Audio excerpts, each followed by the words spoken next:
You did good with your babies. You did so well. We've never had farrowing problems like we've had the last few weeks. And yesterday we've had another setback. In this video, I'll update you on our most recent farrowing problem, address some of the most common comments that we've gotten from some of our recent videos on farrowing pigs on pasture, while also dealing with some of the main problems you'll experience while farrowing pigs on pasture. But let me take you back to where it started yesterday when I was feeding our breeder pigs some pumpkins. I'm missing a pig and it's not looking too good. I came out to feed pumpkins to the pigs this morning. One of the gilts and Ferdinand didn't come up, and I just assumed they were being romantic. But Ferdinand has come up. He was just walking a little more slowly. Ferdinand doesn't do much running like the sows do. It tends to be a little painful for him to run. But anyway, if you hadn't seen one of the other videos, I've had some problems with this group of gilts. Two of them farrowed, but they lost all their litters. I'm gonna go see what's going on with the other sow. Hopefully she's okay. I don't see her laying down right here. It's a long skinny paddock, so I'm assuming she's in the woods back there behind me. When I pulled up, the sow came walking up. Don't tell me she's looking for pumpkins. I don't know if you can tell in the video, but she's lost a lot of weight. She was much wider here, and she's had piglets. There aren't many places. I don't see the piglets over here anywhere, but oh, there they are right there. I came out to 11 healthy piglets, and I was really pleased that she didn't run to the end of the field where I was feeding the other pigs. She didn't want to leave the newborn piglets, and so I fed her closer to the nest. She's already showing some really good mothering instincts.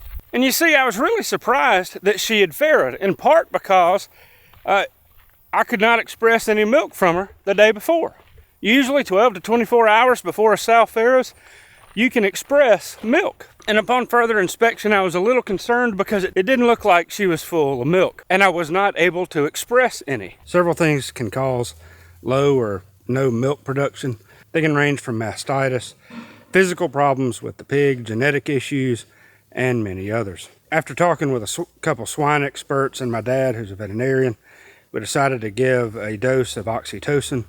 It's just a hormone that stimulates that. Too much of it can create issues with contractions in the uterus, but smaller doses in cattle and pigs particularly are used to help stimulate milk production or letdown. By the time I got to the farm last night, it was well after dark. Gave her the dose. Had a little more work to do. When I came back before I left an hour or two later, the piglets were nursing. I don't know that they were getting much, but either way, those mothering instincts indicated that she was letting them try to nurse, and they would produce those natural oxytocin levels anyway. You did good with your babies. You got 11 beautiful babies. You did so well. Yeah, you did really well. You did so well. You need some water? Huh? So this morning I massaged one of her teats for several seconds, 20 or 30 seconds or so, and expressed just a little bit of milk. So I think she's okay. Whether she needed the oxytocin or not, I don't know. And that's just part of the problem with raising pigs on pasture. Many times it's difficult to get an experienced veterinarian who really knows what to do with pastured pigs. And in fact, the experienced swine experts that I've talked to, a lot of times they recognize stuff when they see it. All that to say, hopefully these 11 piglets will be fine. Without having experienced swine experts and veterinarians who are experienced with swine on your farm, it's just hard to know what you really need to do. Even though we've had a little bit of drama with this gilt, with milk let down and everything else, in every other respect, she is making an excellent mother. She farrowed her pigs by herself without any problems. 11 healthy pigs, very respectable for a gilt especially. She's staying close to the pigs, not just abandoning them.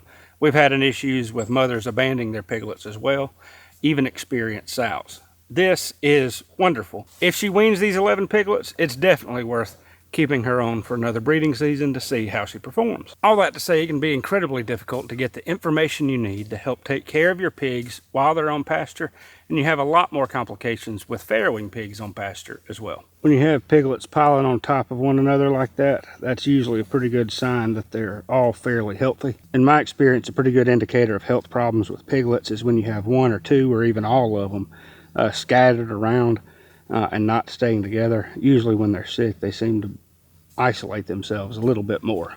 There are several different complications when you start farrowing pigs on pasture compared to feeder pigs. Feeder pigs are simple, and if you get healthy piglets that are already wormed and you rotate them on your pastures every 2 to 3 weeks, chances are you shouldn't have any health issues, provided they have plenty of food, water, and other basic necessities. But when you start farrowing pigs, you've got a group of pigs on the farm year-round. Even though you may move the pigs around a lot, the longer period of time you have pigs on your farm without any rest, even if you're moving them frequently, the greater the chance that you're going to have health-related issues, from parasites to any other kind of infections. There are just a lot of different management issues when you start talking about pigs on pasture. One of those is feed. If you get good meat quality genetics for your pastured pigs when they're weaned, if they're wormed before you get them and they're taken care of, you can pretty much feed them free choice feed, and they'll grow to market weight and perform really, really well. And of course, there are some nuances with different management styles, but your breeder pigs are going to have very different nutritional needs. And if you free choice feed them all the feed they want to eat, they'll be too big. If they're fed too much in gestation, they can have birthing problems. And if they're not fed enough while they're in milk, they can lose body condition rapidly. Further, if they have plenty of nutrition while they're breeding in those conception stages, then they tend to have higher litter rates. That even though one boar can satisfy all 20 of our sows, I have this sneaking suspicion that we really need 2 boars to help increase the level of competition along with genetic diversity. Based on a lot of the research, having multiple boars increases the frequency of breeding because of the competition. It also tends to ensure that more pigs are bred during each cycle, whereas with one boar, if we have 5 sows cycling at one time, Ferdinand will breed just 1 or 2 of them, and then the others won't be bred until the next time they cycle 3 weeks later. That's an additional cost of money, management, and many other factors. Managing multiple boars at one time is also problematic and costly. Water is also kind of an interesting management need with having multiple groups of pigs on pasture. In North Mississippi, we rarely get hard freezes. I can almost always count on water without having to have heaters or anything else. A handful of times a year, I may have to go break ice off the stock tank, but it's not going to freeze the lines or anything else. If you live in a colder climate, that's even more to have to deal with. Another thing about breeding pigs on pasture, are you ready to castrate your pigs? Frankly, it's not a difficult process at all, but if you're buying feeder pigs, you don't have to mess with it. But if you're farrowing, you're going to have to be ready to castrate those pigs. I'd never had any experience with castrating pigs and didn't know anybody that did. When I castrated my first ones, I've had experience castrating cattle from the time I was 8 or 10 years old, so I wasn't real worried about that. But if you've never castrated pigs, it could be a problem. And maybe you'll think, well, I'll just let them be boarlings. I know several people who have done that, and they have paid dearly for it. You're talking about an entirely different management system if you're going to have boarlings on pasture. That's uncastrated males.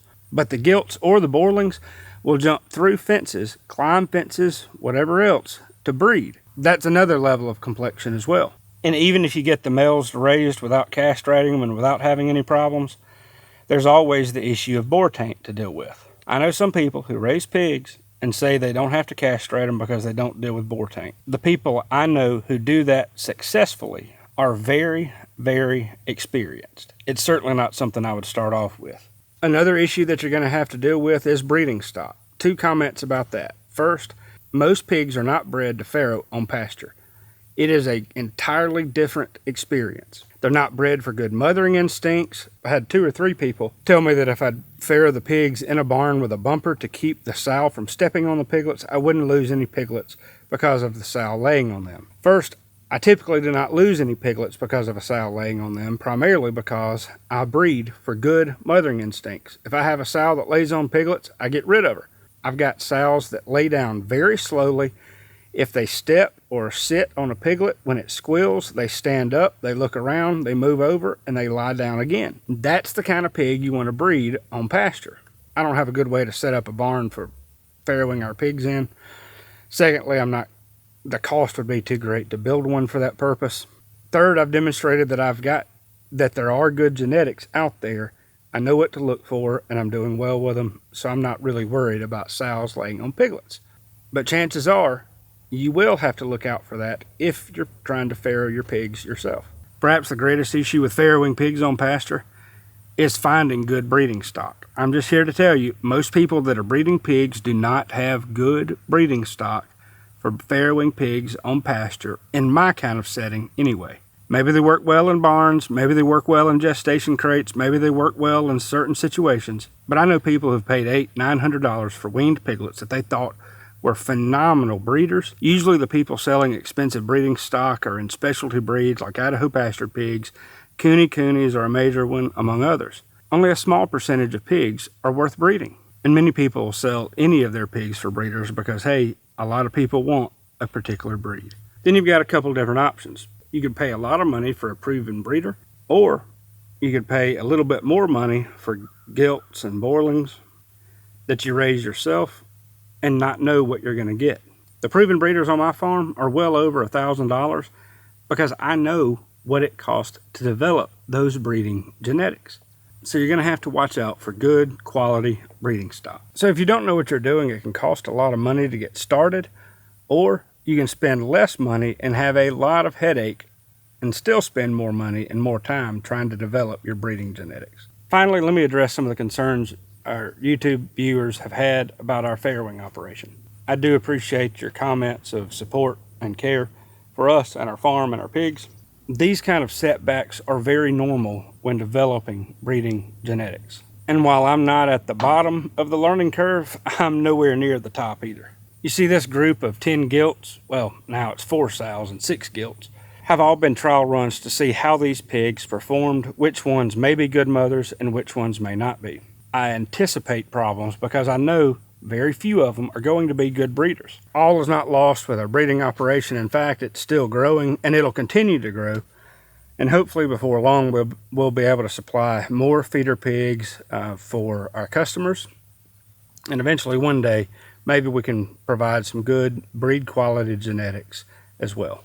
If you're interested in resources for growing a farm or interested in buying feeder pigs or piglets, let me encourage you to check the video description and sign up for our Grow Your Farm newsletter. And there we'll announce what we have available for sale, but also help you save time, energy, and money as you grow your farm as well.